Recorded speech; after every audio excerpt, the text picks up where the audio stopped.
लोकसभा में बहुमत से स्वीकार हुआ एक देश एक चुनाव बिल, पक्ष में पड़े 269 वोट।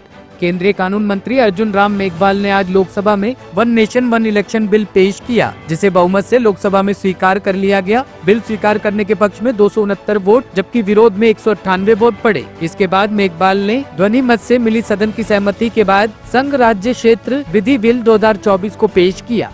के लिए और देश के प्रगति के लिए ये वन नेशन वन इलेक्शन जो है, एक बार इलेक्शन हो गए तो 5 वर्ष तक, ये सिर्फ हम ये नहीं कह रहे जब भी लोकसभा होगा तब विधानसभा होगा, ऐसे नहीं कह रहे। All the election will be held, 5 वर्ष में एक बार इलेक्शन होगा। तो इसके लिए पहले भी ऐसा ही था। 1952 से पहले बहुत वर्षों तक, दशकों तक इलेक्शन ऐसा ही चलता था।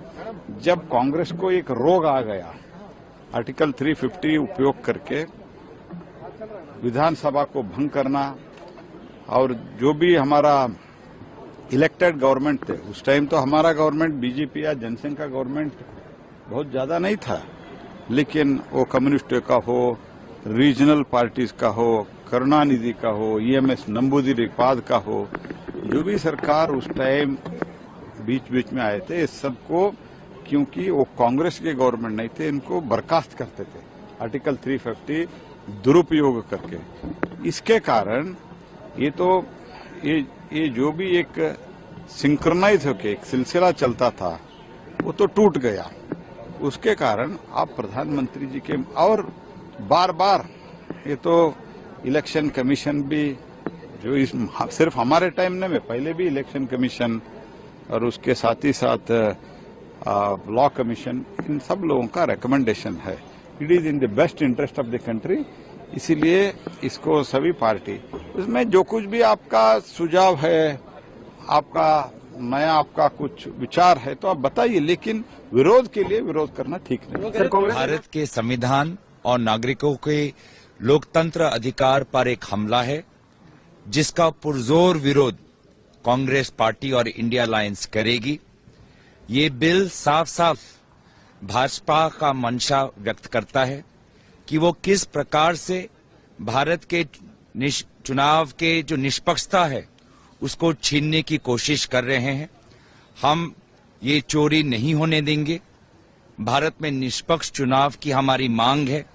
जिस समय हम चुनाव आयोग की निष्पक्षता पर, वोटर लिस्ट पर नए वोटर्स की, EVM मशीन की, वोटर टर्नआउट की, चुनाव आयोग के कमिश्नर्स की नियुक्ति पर महत्वपूर्ण सवाल उठा रहे हैं, उन सवालों से ध्यान भटकाने का ये एक प्रयत्न है। और भाजपा का ये एक भ्रम है कि उनको लगता है कि प्रधानमंत्री मोदी जी के प्रचार से आज चुनाव एक तरफा होगा, लेकिन ऐसा नहीं है। आज उन्हें इस भ्रम से निकलना पड़ेगा। प्रधानमंत्री मोदी जी से ना लोकसभा चुनाव, ना विधानसभा चुनाव, ना MCD चुनाव पर कोई प्रभाव पड़ने वाला है, लेकिन ये जो उनकी मंशा है संविधान पर हमला करने की और भारत के लोकतंत्र अधिकारों, नागरिकों के लोकतंत्र अधिकारों पर ये जो हमला करने वाली की साजिश है, इसका हम पुरजोर विरोध करेंगे। क्या इंडिया ब्लॉक की तमाम पार्टी इसका विरोध करेंगी? क्या कांग्रेस लामबंद हो पूरा? देखिए, हम अपने तरफ से हमने अपना आज जो इंट्रोडक्शन हो रहा है उसके लिए हमने इंट्रोडक्शन का विरोध हमने कहा है। विभिन्न इंडिया गठबंधन के दलों के नेताओं ने साफ साफ विभिन्न समय पे इसका विरोध किया है। मैं दोबारा कहना चाहूंगा कि ये भारत के संविधान और नागरिकों के लोकतांत्रिक अधिकारों पर एक हमला है और कांग्रेस पार्टी और इंडिया अलायंस इसका पुरजोर विरोध करेगी।